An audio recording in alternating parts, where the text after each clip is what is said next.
Hello, it's Dave Dunn here at FastCredit Pro, and in this video we're going to be talking about the checkout top-up notice.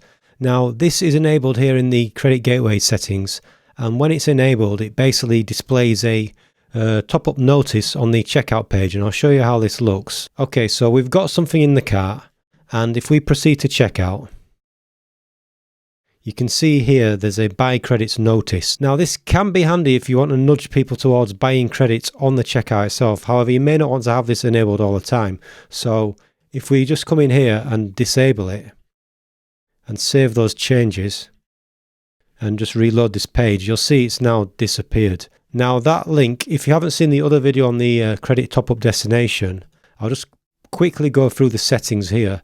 So basically this is the credit top-up destination, and this is the text that you saw displayed there. Now I'll cover these in more detail in another video, but you can kind of get the idea just from looking at this, that you got destination here and button text or link text that's displayed when that setting is enabled. So if you're enjoying this video and you're enjoying the content that we're providing here on YouTube and the plugins that we're putting out, just give us a quick like, subscribe and share and all that stuff, because it's going to help us grow this channel. We're at a very early stage at this point, so I'm just making this little call out here. I'm going to stick it in all the videos that you're probably going to see, just to keep reminding you. And also, if you got a comment, leave a comment, and if you got requests for videos, let us know as well, so that we can kind of just keep on top of stuff and just bring you stuff that you want to know. Anyway, I look forward to connecting. Any questions, let me know, and chat soon.